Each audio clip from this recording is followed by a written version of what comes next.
all my life, there's been a lot on my mind. I learned to read pretty early, like not like I could read a whole lot, but I started sleeping with books instead of blankets at about Little 2 or 3 years Peyton. old. I was obsessed. I've been obsessed with information. I've always been somebody to ask why, and that got me in a lot of trouble as a kid. I was the kid who's always asking why, and that need or that desire for information was not usually met with, acceptance. And luckily, it didn't stop me. I always kept wondering why. And into my adult years, now that I have access to new relationships, repaired relationships, internet, etc., I do answer just about every question I have. If I wonder something throughout the day, I'm going to find the answer. And I I was sort of convinced, though, that it was a bad trait to ask why, because you're influenced so much by the lessons you learn when you're younger, regardless of if they make any sense or not. But anyways, it's funny. I used to always ask questions even about how things worked, like, how the heck does a TV work? I really wanted to know. I really did, and my parents, fair enough, didn't know themselves, but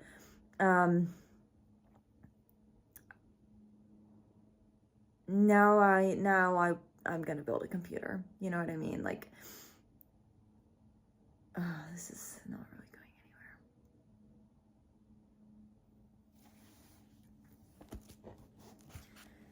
Something about me is that I have, in recent years, maybe in the last, I'm 28 now, so maybe in the last, I don't know, 7 years, I have had a horrible memory. Or maybe that's not fair. I would say, I call it an odd memory. In fact, did I bring my journal in here? Yeah, let's look it up. I have a journal entry about this that'll say it better than I can say it right now. Memory. I write in this journal only like a handful of times per year. And it's really interesting to see the patterns that I follow each year, each season. But we're getting off topic. Okay, hold on. It's a newer one. Ooh, some of these are intense. Oh. Just kidding. It doesn't actually... That's all she wrote. I have an incredibly odd memory. Bad? I don't really feel the need to determine it, to deem it good or bad right now. But the fact of the matter is, I forgot a lot. And I carried forward with certain understandings that I had developed, but how that often works is you're able to, as you progress in different phases of your life, you revisit a memory and you're able to edit the lessons you took from it, or what you carried forward from that. Sort of. That it's hard though, because you develop these pathways, and anyways, without being able to revisit memories because they are lost,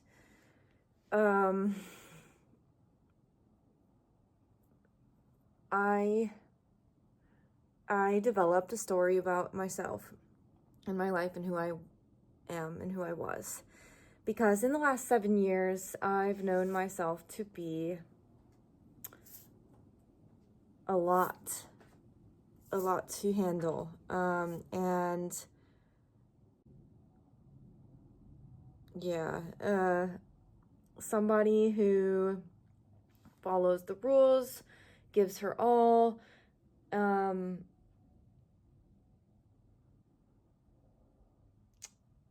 Yeah, I don't know, but I guess where I'm going with this is,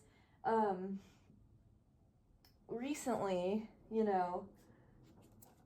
I have been looking through childhood photos and videos. My mom did that little iMemory digitalized thing, which, by the way, I don't recommend. I'd recommend a different service that's not affiliated with creepy genealogy data freaks. Because I have a strong feeling they are using this for training data. And I have a very nuanced take on AI that a lot of people don't like to hear on either end of the spectrum, but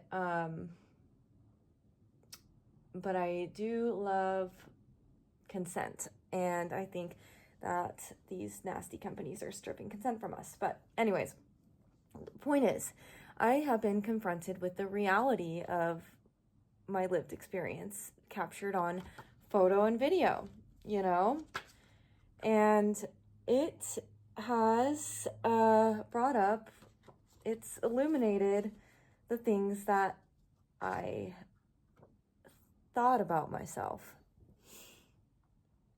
And I realized that I thought I was a bad kid. I have memories of horrible fights with my sisters, hurting them, literally, hitting them, scratching them, chasing them, pranking them. And I've developed this idea that I just was bad.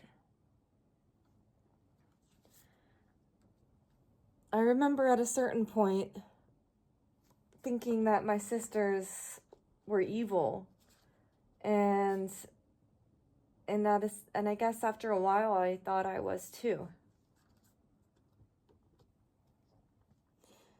But what I've actually seen going through these photos and videos is that I was kind and sweet and curious, and it's allowing me, that difference in reality versus my perception was weird. It was heavy, and it is, and I'm still processing it. And of course, it's more nuanced. I wasn't all bad or all good. I know that. But it's enabled me to forgive myself a little bit. 555.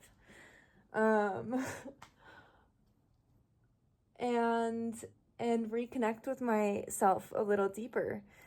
So a few months ago, back in last November 2025, I quit my job of 7 years. Yeah, almost 7 years. And 7 years does have significance, I think. Our hair changes every 7 years. I think something like all your cells are new every 7 years or something like that. I don't know. But I've noticed life, there's lots of cycles going on in life, but one of them is 7 years long, I think. Anyways, I quit my job due to many reasons. Many reasons. Mostly, well, I'll list a few. Autistic burnout. Adult autism diagnosis, very recent, before I quit. Chronic illness worsening. Chronic pain made incredibly worse by my job duties, which was I don't know what, stress, company, I sensed, our company switched to paper checks. I was being incredibly underpaid. I was doing so much work, and I was having just a hard time. I thought maybe if I can just start underworking, start taking more vacation time, I can ride this out a little longer. But I also sensed that the company was going to go under, and I had so much unused vacation time that I would have had such a hard time grieving if I were to have lost that, like a lot of my colleagues did when the company just filed bankruptcy. And I hope that they do eventually get it. But I had to look after myself first and take a leap that I had been afraid to take for a really, really long time. I thought I was going to crash and burn and become homeless, and here I am now. What is it? December, January, February, March. Almost 5 months later, still unemployed and somehow not homeless, and I'm running out of money finally, and am open to opportunities to make more, but I'm not afraid. I'm not afraid because I was able to step back and see things from a wider scope, and it's beautiful from here. It really is. But with it comes a lot of grief for the unnecessary sorrows I endured. Although I don't know if necessity is really of importance in this conversation. It's just what happened and what is happening now, and how it relates to each other.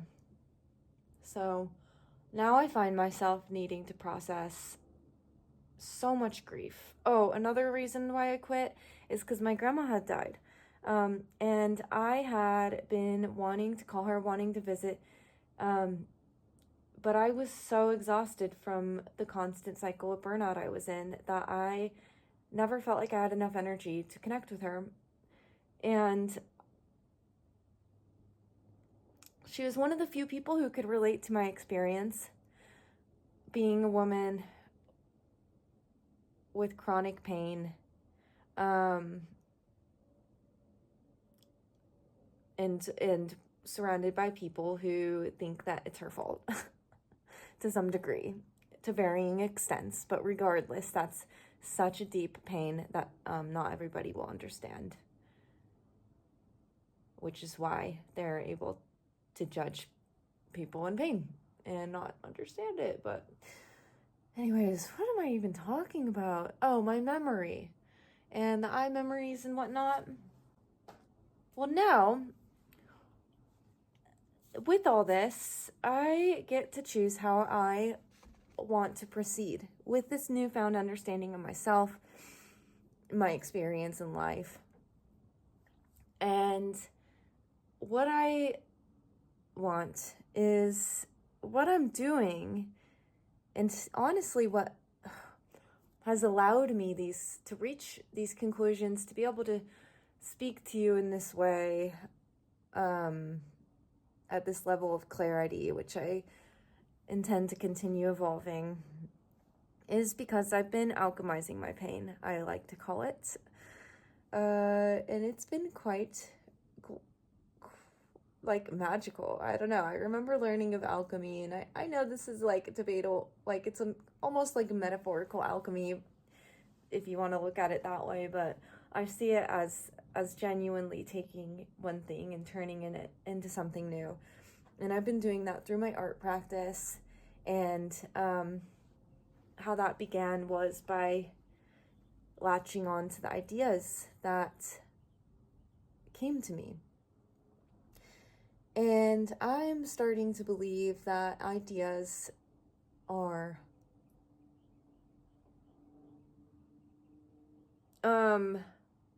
that everything already exists. So, for example, I tend to get kind of annoyed when people credit an inventor or glorify or worship an inventor, because I think they're more a discoverer. Not to say that we shouldn't,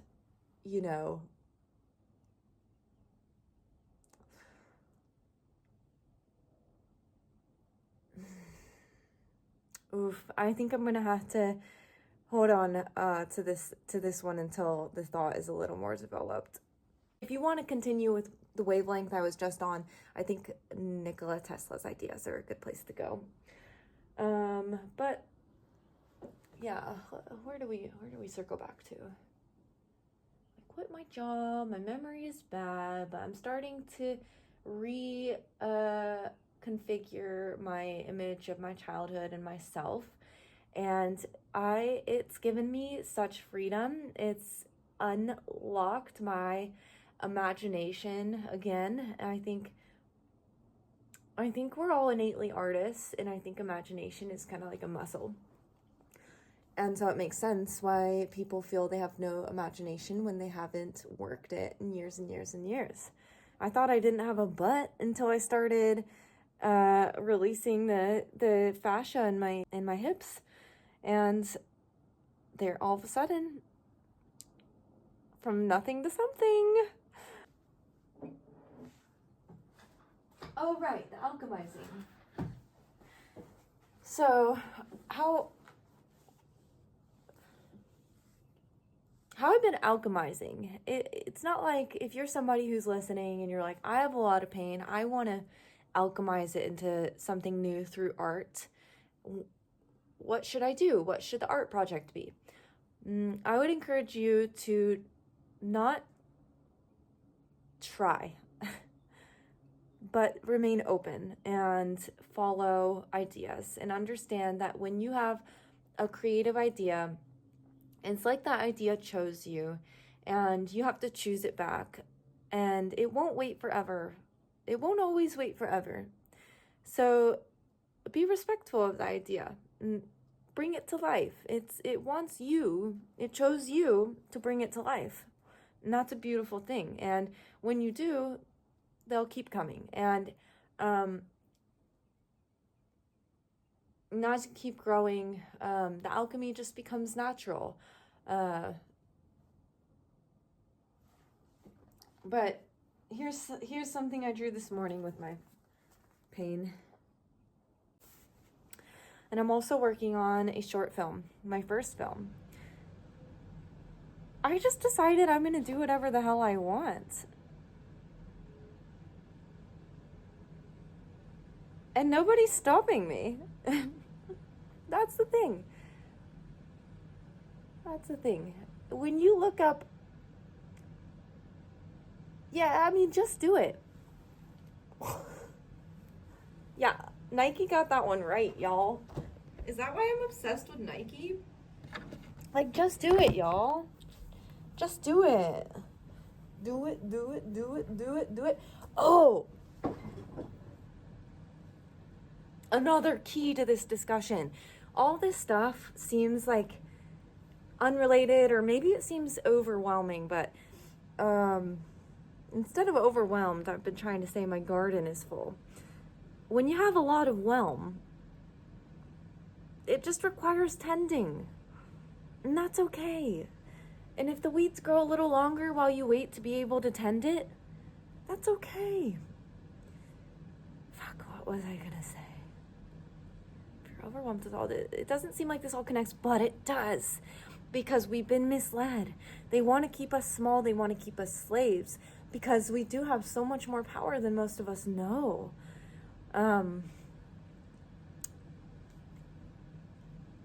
But I think what connects us all is our fascia, like it connects us. Because we are in this body right now, somewhat, at least. And I think what connects our spirit, our soul to our body is actually our fascia. We have no way currently, allegedly, of visualizing the fascia like we can other muscles and bones and stuff, like with an MRI or a CT scan. Nothing like that has been released to the public for fascia, which I find intriguing. And we're still developing our understanding of it, but I think that is where our soul lives. And something about fascia is it responds to our nervous system. And something about our nervous system is it's constantly under threat in this Western society. And so collectively, our life force is lessened, and we run on automatic mode, which our brain is like survival mode. And so that's why we show up to these jobs that are killing us every day.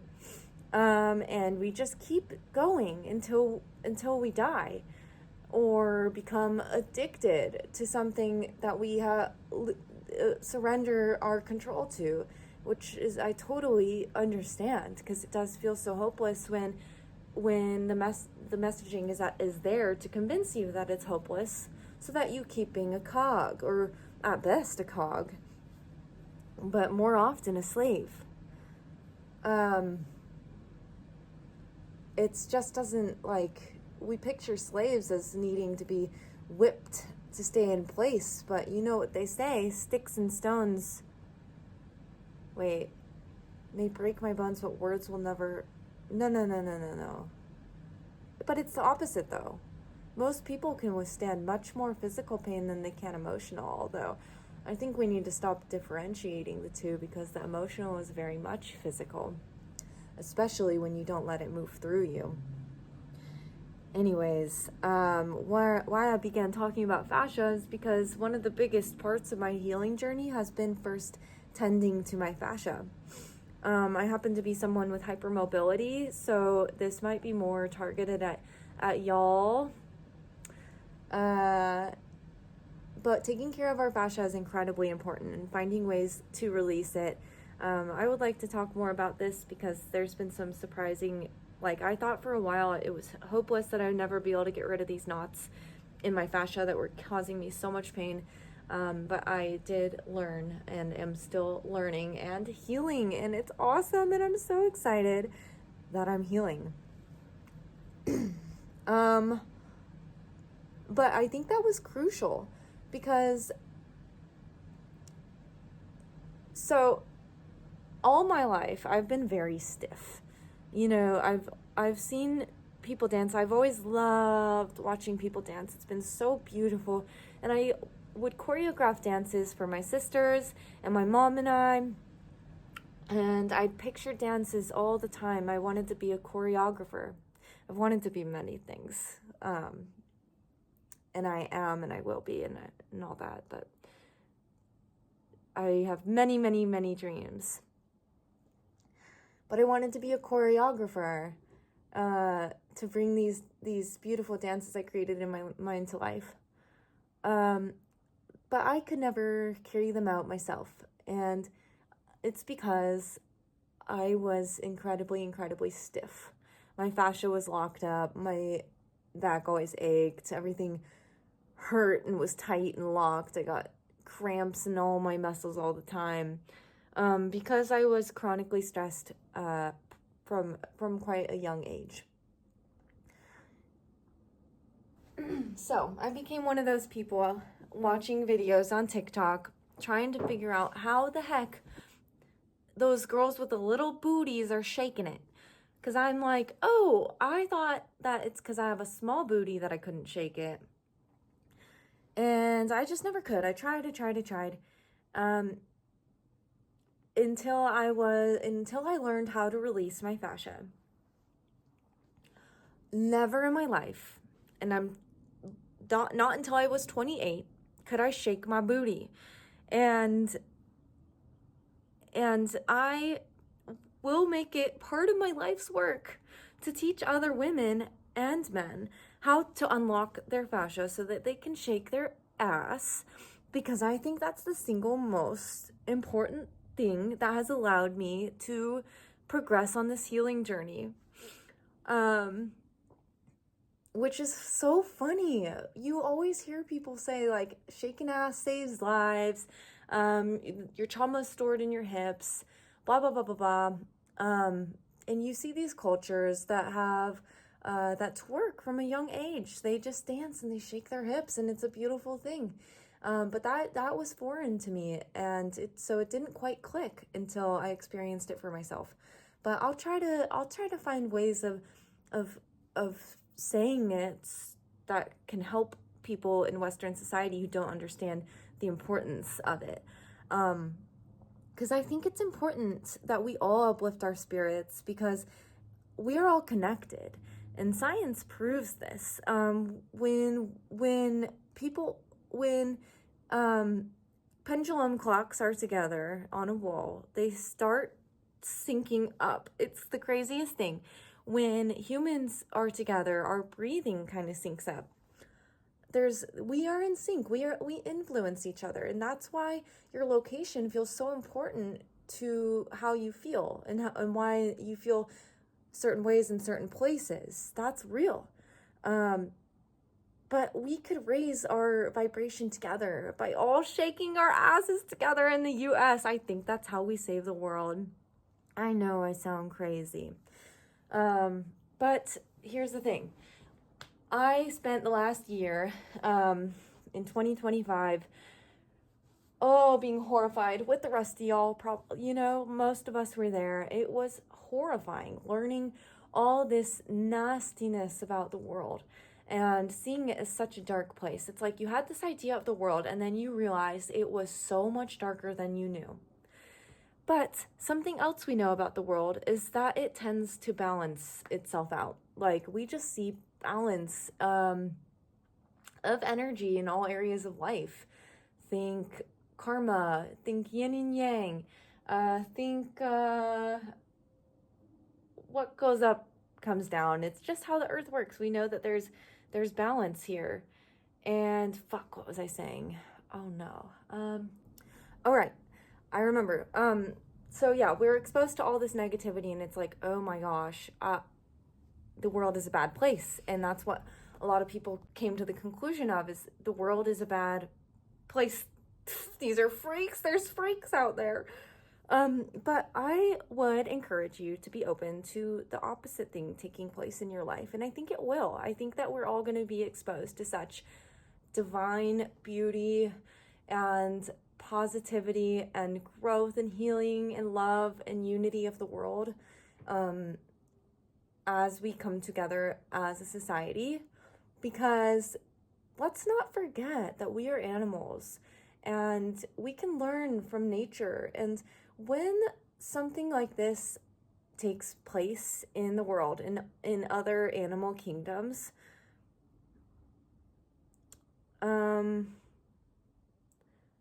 let's just say the scale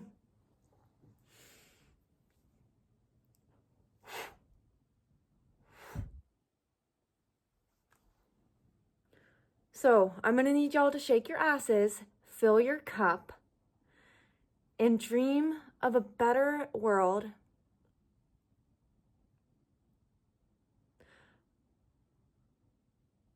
I want you to picture it in your mind if you can. And that takes work. It might take years to be able to form that picture. That's the work we need to be doing, though. And by we, I mean us people who haven't found our place in a different area. Us chronically ill baddies. Or I don't know. Like, I just think I had nothing in me to give. And I saw this horror in the world and I had nothing to give. And that was the scariest thing. But now that I'm filling my cup, I'm starting to have better ideas. And I am starting to think that we got this. And I'm sorry if it hurts you that I feel this way. Feel your grief. There's so much grief to feel. But don't let it get stuck in your fascia. And don't let it stop you from shaking your ass, okay? Love you guys.